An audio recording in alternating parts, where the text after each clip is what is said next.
Buenos días, mi nombre es Joaquín Urra, soy ingeniero agrónomo y hoy vengo a presentarles sobre la calidad del agua de riego del Convento Viejo y particularmente el agua que les llega a ustedes acá en el tramo del Valle del Olol.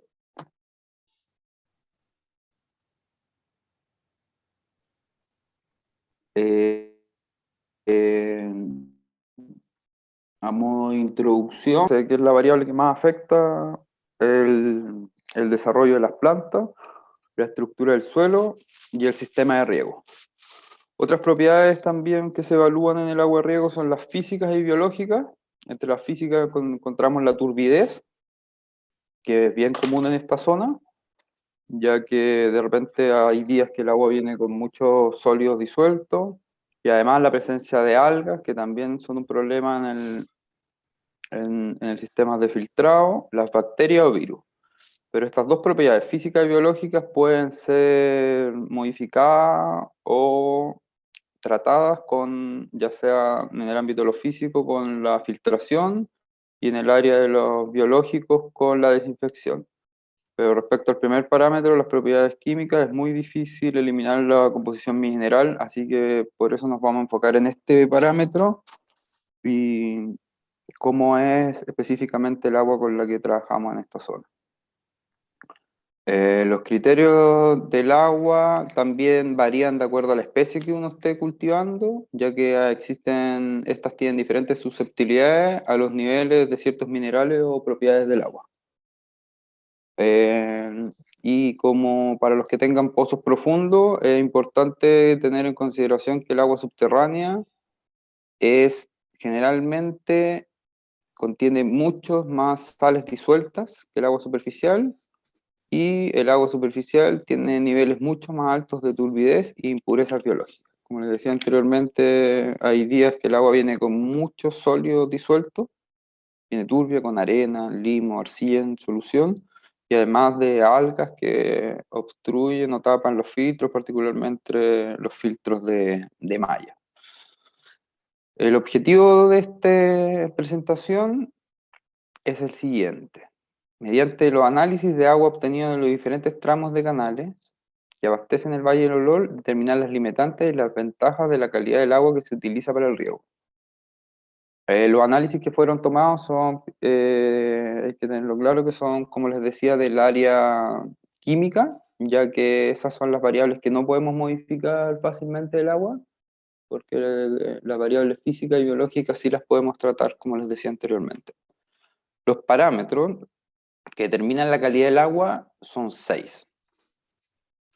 El pH del agua, primero los vamos a ver todos a nivel conceptual y después nos vamos a enfocar, los vamos a interpretar de acuerdo a los resultados de los análisis de laboratorio. Los 6 parámetros son pH, salinidad, dureza del agua, la alcalinidad, la relación entre el sodio, el calcio y el magnesio, que se llama relación de absorción de sodio o RAS, y la concentración de minerales específicos. El primer parámetro es el pH. Este parámetro influye en la solubilidad de las sales minerales. Los minerales que no están disueltos en la solución de suelo significa que no están disponibles para las plantas. Los minerales en general están disponibles entre un pH 5,5 a 6,5. Así que es muy importante tener en consideración el pH. Después, cuando veamos los resultados, vemos en qué pH está el agua de este valle. Eh, el pH, como les decía, es importante en los siguientes 3 casos, ya que si uno quiere modificar, por ejemplo, el pH del suelo, es casi imposible con el agua de riego, porque la capacidad de tampón del suelo es demasiado alta, a no ser que se hagan riegos muy frecuentes. Y en el primer caso es importante el pH en relación a la obstrucción de goteros, ya que de acuerdo al pH eh, se generan carbonatos de calcio que pueden precipitar en el sistema y tapan goteros. En el otro sistema que es muy importante, que tal vez no es muy común para ustedes, es la hidroponía, en donde sí es muy relevante el pH del agua de riego, ya que afecta directamente la disponibilidad de los nutrientes. Y el tercer caso, donde es importante, que este yo creo que viene al caso, es cuando se aplica en riego frecuente del suelo. En tal caso, el pH del agua puede afectar la absorción de nutrientes. Este, como les decía, es el caso de esta zona, ya que los cultivos que ustedes tienen son cultivos de verano, donde se riega prácticamente todos los días, varios milímetros, varias horas diarias, lo que finalmente termina afectando, modificando la solución de suelo y por ende la disponibilidad de nutrientes. Particularmente, a ver, voy a volver atrás, particularmente esta zona tiene suelos muy ácidos y aguas alcalinas, así que lo que genera un efecto beneficioso para la solubilidad de los nutrientes. El segundo parámetro es la salinidad. Un nivel de salinidad que es demasiado alto reduce la capacidad de las plantas para absorber agua. La salinidad se mide en un concepto llamado sólidos disueltos totales, SDT o TDS, salen algunos instrumentos, o también como conductividad eléctrica. Ambos están matemáticamente relacionados, así que depende como el instrumento que uno utilice para medirlo, se puede llegar a sólidos disueltos o a conductividad eléctrica sin problema. La dureza del agua es la suma de las concentraciones de calcio y magnesio en el agua y está expresada en partes por millón de carbonato de calcio. ¿Ya? Así vienen los resultados del análisis de agua. Se infiere a través de de las concentraciones de calcio y magnesio que tiene el agua, se infiere a través de una fórmula, se infiere y se logra un resultado que se llama partes por millón de carbonato de calcio, matemáticamente. El calcio y el magnesio son nutrientes muy importantes para la planta, son esenciales, de hecho están dentro de la categoría de los macronutrientes que se utilizan en grandes cantidades. Sin embargo, cuando estos están en muy altas concentraciones, pueden producir precipitados de sales de calcio y magnesio, los que obstruyen el sistema de riego, dañando obviamente su eficiencia, reduciendo su eficiencia.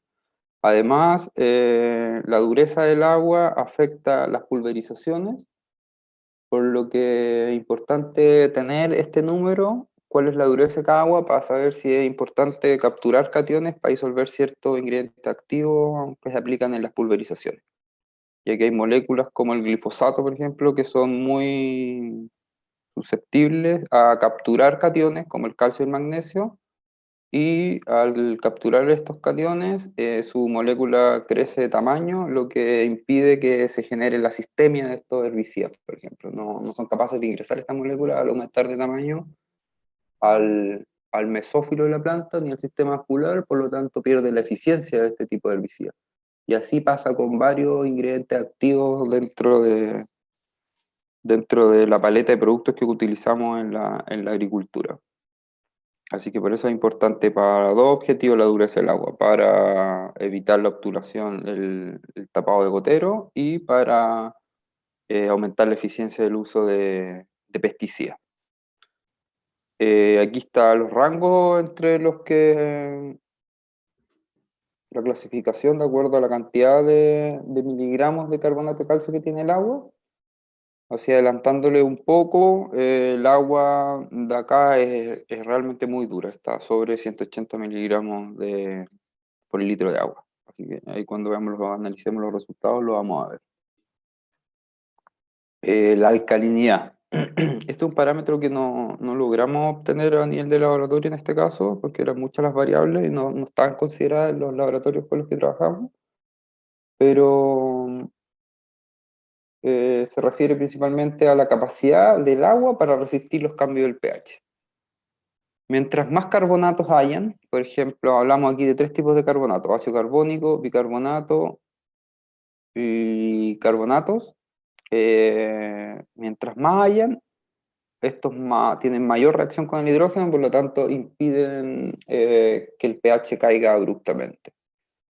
Por lo tanto, será más difícil bajar el pH cuando la alcalinidad es alta.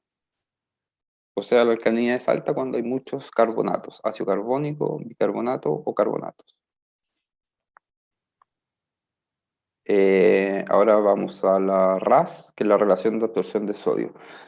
Este es un parámetro importante desde el punto de vista nutricional de los cultivos, ya que se refiere, o sea, se define como es el potencial de sodio en el agua para absorber a las partículas del suelo en relación con el calcio y el magnesio.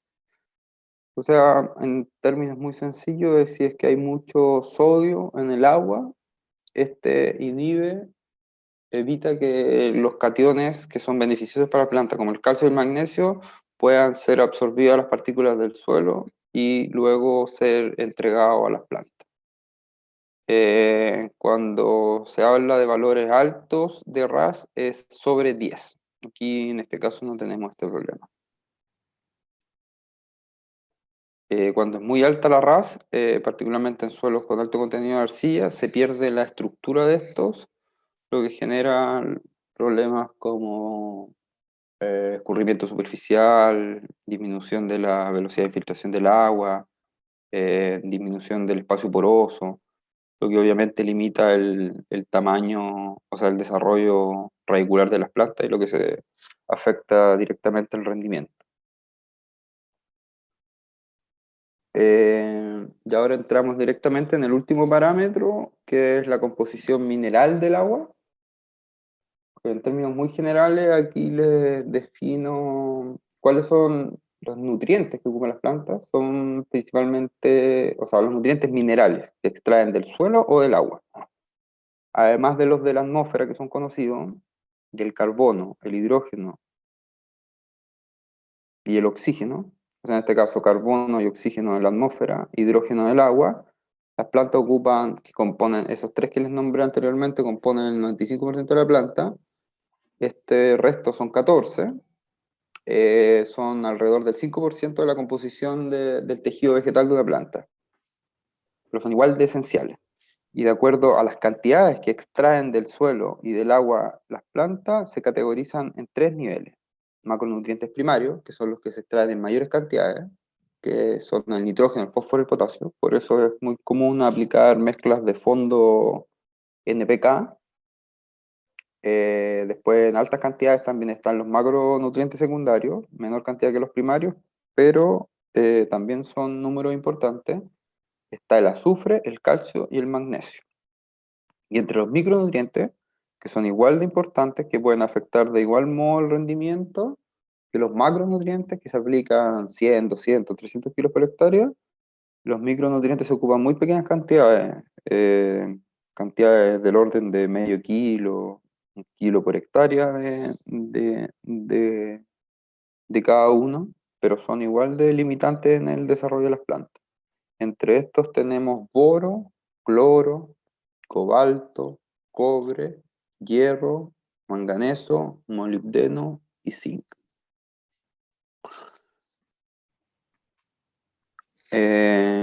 Aquí están de los minerales que encontramos presentes en el agua de riego. ¿Cuál es la importancia, para qué son utilizados cada uno de estos o cómo se interpreta cada uno de estos en los resultados del análisis de agua? Primero tenemos en esta página están particularmente todos los que, excepto el sulfato, todos los que forman parte de la fórmula para calcular el RAS. ¿Ya? Tenemos, como hablamos, el calcio, que obviamente con el magnesio son nutrientes esenciales para las plantas, y ellos más el sodio y el bicarbonato son requeridos para calcular la relación de absorción de sodio. Como les decía anteriormente, si es mucho sodio, inhibe la posibilidad de las plantas para absorber calcio y magnesio. ¿Ya? El sulfato, en este caso el azufre, viene expresado como SO4 en los análisis de agua, también es un nutriente esencial, como les decía anteriormente, un macronutriente secundario, se ocupa en altas cantidades, muy parecido en las cantidades que se absorbe el fósforo, 150, 200 kilos de azufre por hectárea, teniendo la particularidad que está presente en el suelo y en el agua de riego, como lo vamos a ver más adelante. De estos que están aquí presentes, el sodio es el que puede generar, como no es un nutriente esencial para las plantas, puede generar toxicidad. Puede generar toxicidad sobre cuando está presente en concentraciones mayores a 50 partes por millón. Luego tenemos el cloro, que no es un nutriente esencial para las plantas, como no está entre los 14 que les nombré anteriormente. También puede causar daño en concentraciones mayores a las 100 partes por millón en el agua. Y las diferentes especies difieren en la susceptibilidad a toxicidades por cloro. Particularmente las hortalizas no tienen muchos problemas con toxicidades de cloro, así que se pueden utilizar altas cantidades para reponer o aplicar potasio en los periodos de madurez, altas cantidades de cloruro de potasio, no generando efectos tóxicos en los cultivos. No así en las especies frutales, pues hay especies frutales muy susceptibles, como particularmente el nogal, incluso algunos carosos también presentan acumulaciones de cloro y generalmente se expresan o se visibilizan en las puntitas de la hoja. Se empieza a generar una necrosis y es donde se acumulan estas sales después de entrar por el sistema vascular, se van a la hoja y en la hoja se acumulan en los extremos más lejanos y ahí genera una necrosis y una muerte de tejido. Y cuando es muy severo, que no se ve mucho en nuestra zona, pero más sí en la región metropolitana, por ejemplo, el daño es como un daño por herbicida de contacto, como si fuera una aplicación de gramoxone sobre el cultivo. Es muy severo. Luego, otro compuesto importante de evaluar en el agua es el hierro, que en concentraciones mayores a 1 parte por millón pueden generar bacterias de hierro, ya que pueden obstruir el sistema de riego. Estas principalmente se presentan de coloraciones rojizas. Nosotros vemos oxidaciones de hierro cuando hacemos calicata en los suelos y se ven de color rojizo. Y ahí es donde se ha generado las bacterias han agrupado átomos de hierro, generando partículas prácticamente sólidas y que si se genera esta misma reacción en el agua de riego por altas concentraciones de hierro, también generan obstrucción de gotero. Otro compuesto importante es el boro, que este puede ser tóxico a concentraciones mayores a 0,5 partes por millón.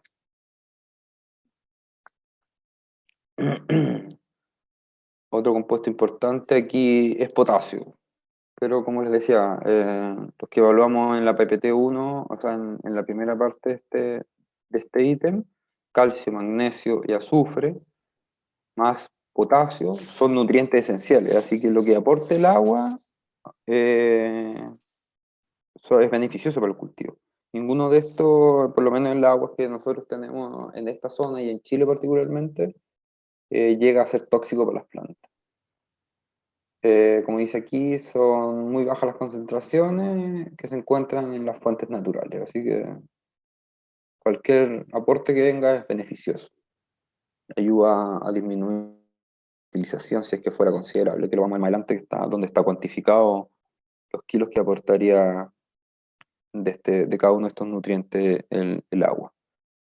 Y el nitrato, al igual que los que les nombré anteriores, que el calcio, el magnesio, el azufre, es un nutriente esencial y que también viene en bajas concentraciones en general en las aguas superficiales, aunque existen, que es muy difícil de evaluar, eh, pero existen fluctuaciones muy importantes durante la temporada, debido a la lixiviación de este producto, ya que este nutriente, además del azufre, tienen la particularidad de que tienen cargas negativas y nos adhieren a las partículas de suelo, a los coloides, por lo que son muy susceptibles de lavarse, lo que se llama lixiviación o escurrimiento de fertilizante.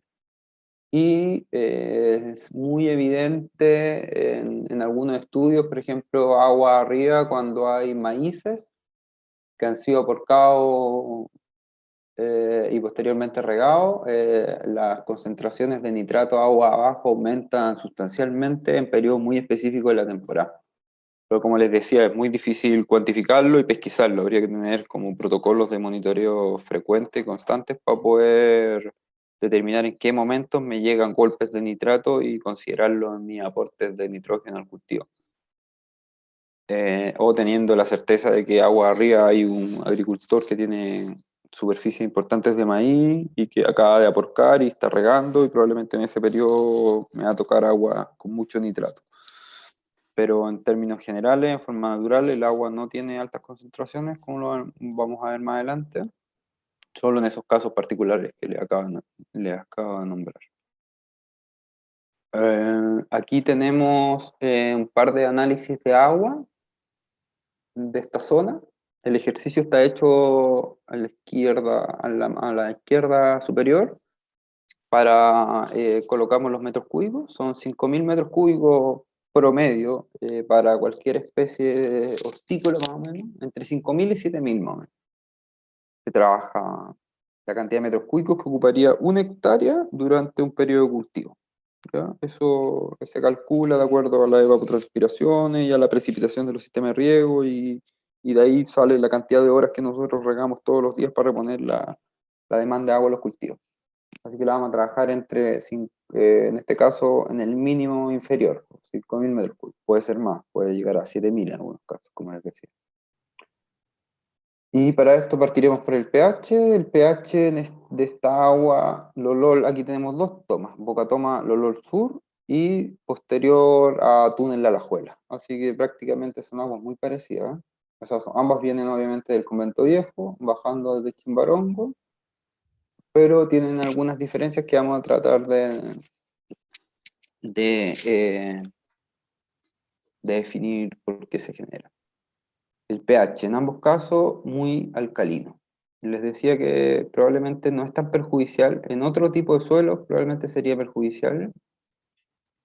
Habría que intentar acidificarla con dosis pequeñas de ácidos, que pueden ser tres tipos de ácidos: ácido fosfórico, ácido sulfúrico o ácido nítrico.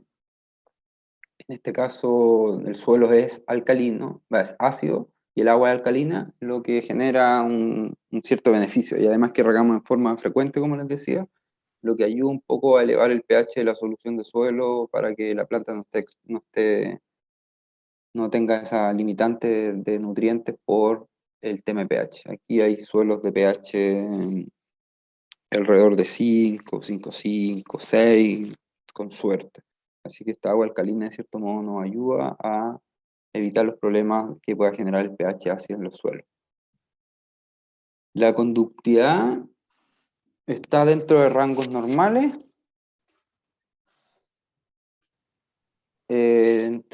O sea, aquí hay una diferencia bien sustancial entre el OLOL, 290 y 600 partes por millón. Es difícil de inferir por qué, puede ser el momento de la muestra, la turbidez, es difícil de definir por qué una es tan distinta de otra. Pero más abajo los valores por lo menos de la composición química se estabilizan. El sodio, que era una variable que yo les decía que era utilizada para definir la RAS, está,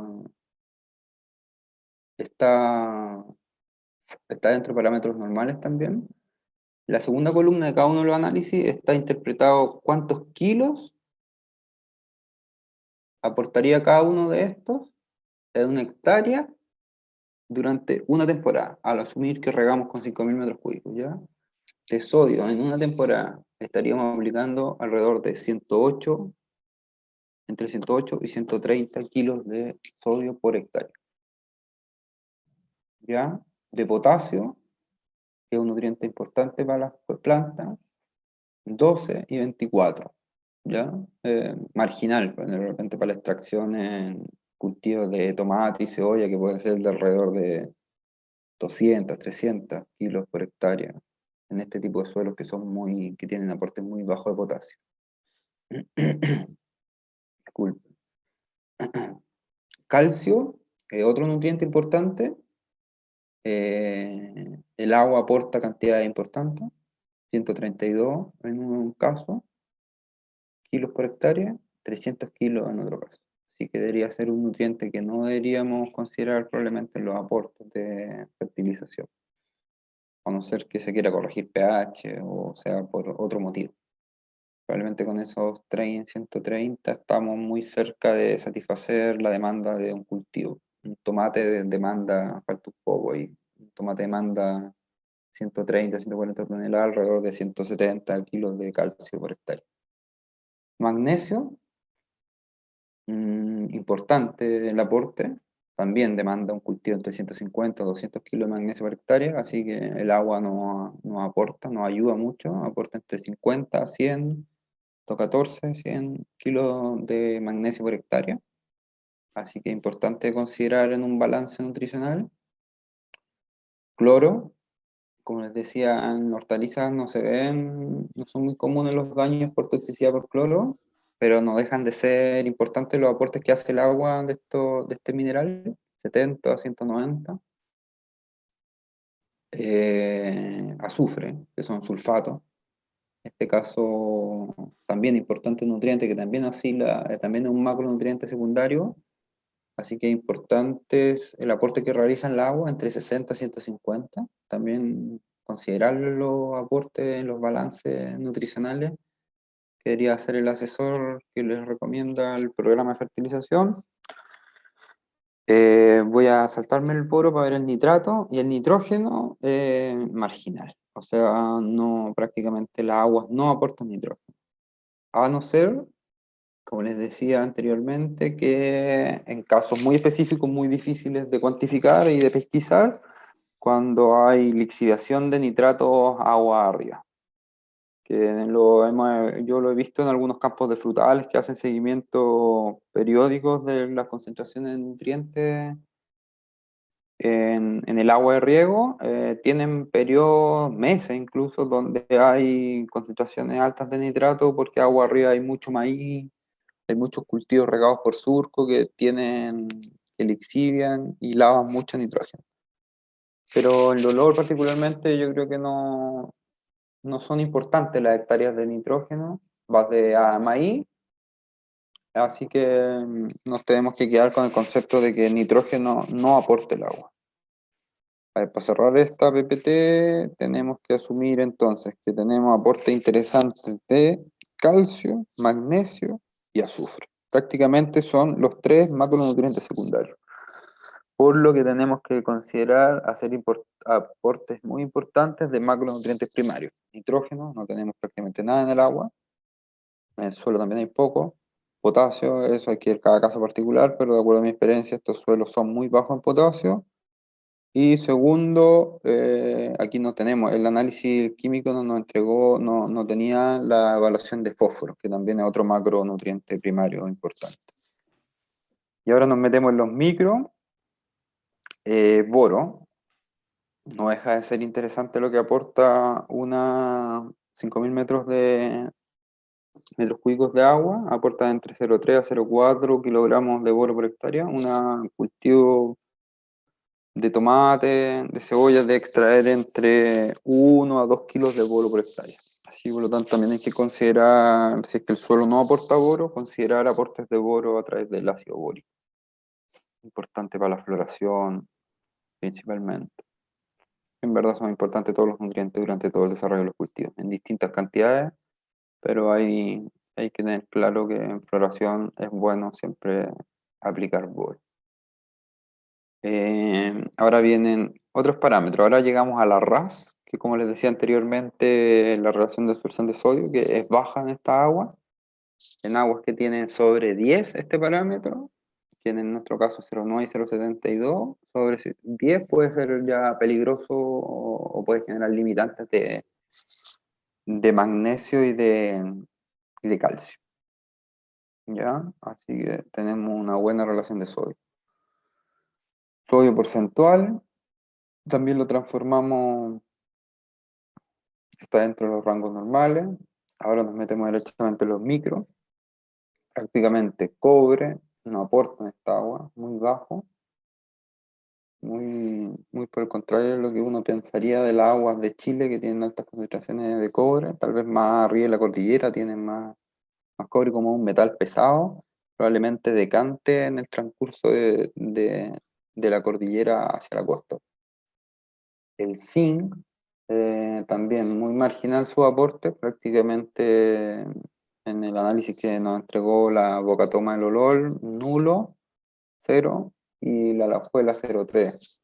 Ahí, como les digo, hay que tener ojo en considerar estos aportes porque puede ser hasta un error de muestreo o alguna condición que cambió la concentración de cada uno de estos nutrientes en el día en que se muestreó el agua.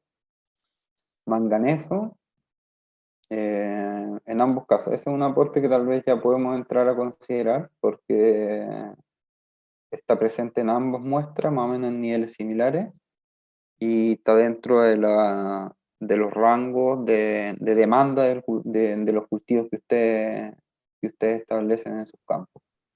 Así que considerar que manganeso prácticamente está con el agua, está satisfecha la demanda de los cultivos. Es un nutriente bien importante también a la hora de tratar de apuntar a alto rendimiento. Hierro, altas concentraciones, muy altas concentraciones de hierro. Aquí habría que evaluar ya, en ambos casos está presente, como les decía, 13 y 16 prácticamente, o 14 y 16 kilos por hectárea. Son altas cantidades. Hay que tener ojo, evaluar si es que puedan generar efectos fitotóxicos en los cultivos. O de repente también evaluar si genera algún efecto antagónico en las plantas y en la absorción de otros nutrientes. Ya, eso ya es un tema bien extenso, ya tiene que ver más con nutrición vegetal, y para eso también necesitaríamos interpretar, en meter otras variables en el modelo. Pues ya, por ejemplo, los rendimientos que ustedes obtienen, los aportes que realizan el agua, las mezclas que utilizan de fondo, los fertilizantes solubles que aplican comúnmente, hacer los balances y definir si el hierro no está generando problemas de antagonismo, hacia otros nutrientes, o sea, que evita la absorción de otros nutrientes y además que genere fitotoxicidad en los cultivos. Molibdeno, ese 0,05, de hecho yo lo puse así para que el Excel pudiera calcular, pero es inferior a 0,05. O sea, los rangos son prácticamente casi imperceptibles, o sea, más abajo ya no pueden calcular los análisis químicos. Así que prácticamente el aporte es cero de molibdeno, considerarlo. O sea, obviamente si el suelo es muy bajo en molibdeno y es un nutriente muy importante hoy en día, o sea, se ha descubierto que es muy importante para el desarrollo de las plantas, principalmente para procesar el nitrógeno. ¿Ya? El molibdeno ayuda a sintetizar el nitrato que nosotros aplicamos a los cultivos. Si este es deficitario, el nitrato prácticamente, o sea, hace el desarrollo de clorofila y de desarrollo vegetativo de biomasa es muy limitado, así que hay que considerar aplicaciones de molibdeno. Es un nutriente difícil de encontrar y particularmente es carísimo, o sea, solo un saco no me acuerdo el nombre del ingrediente, 25 kilos, yo lo he cotizado, vale 1,5 millones de pesos. Pero te dura eternamente porque se ocupan dosis de alrededor de 50 a 75 gramos de molibdeno por hectárea. Así que es importante, o para eso ya hay que considerar fuentes de molibdeno foliar. Como son tan bajas las cantidades que se ocupan por hectárea, hay que consultar a sus asesores, a sus proveedores de insumos sobre molibdenos foliares en periodos donde estemos aplicando altas tasas de nitrógeno.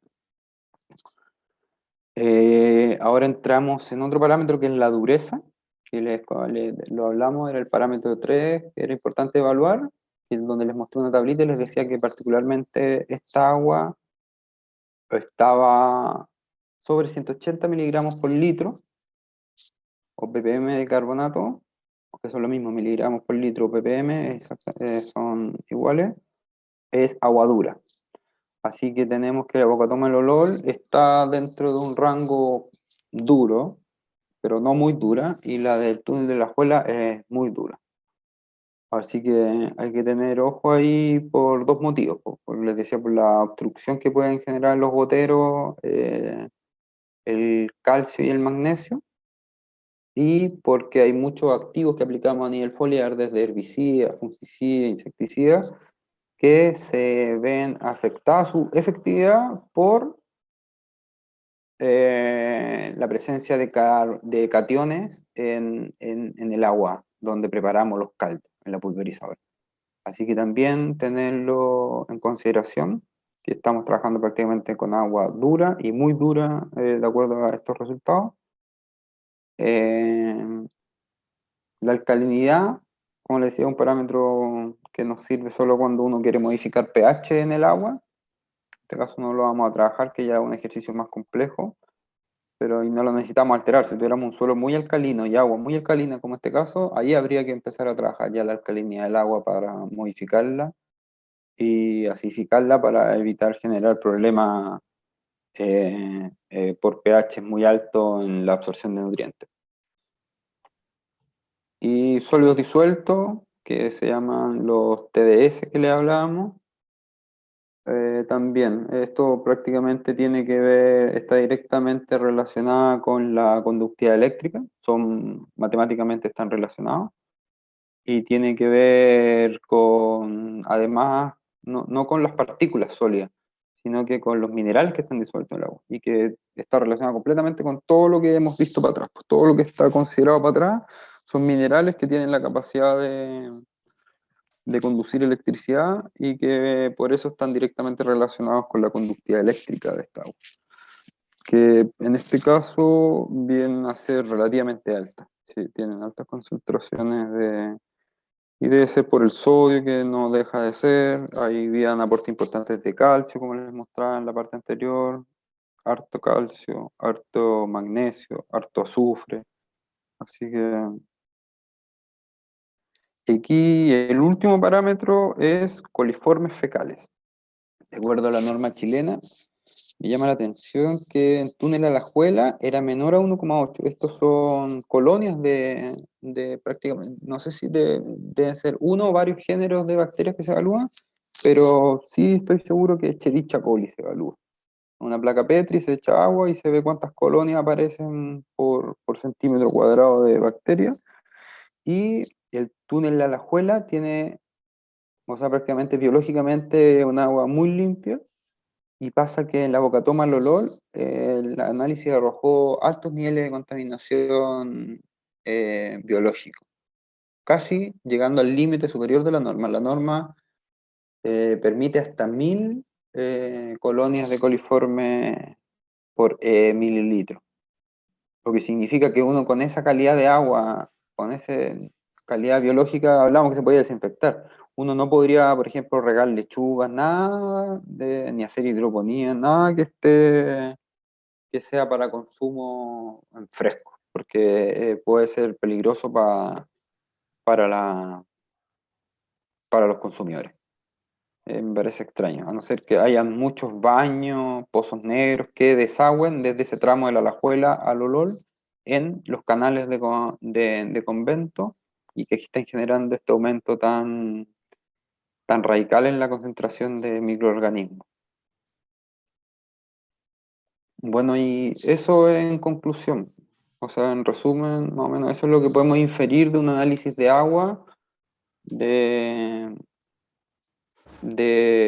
o sea, el análisis de agua que logramos obtener del agua de Convento Viejo, que es el agua que ustedes utilizan para regar su cultivo. Bueno, y quedamos ahí atentos a cualquier duda, si necesitan más antecedentes, avanzar en alguno de los aspectos que les nombré, o necesitan más información, no duden en contactarlo. Estaremos ahí atentos al correo, a cualquier medio por el que nos puedan llamar. ¿Ya? Y de antemano, muchas gracias por su atención. Hasta pronto.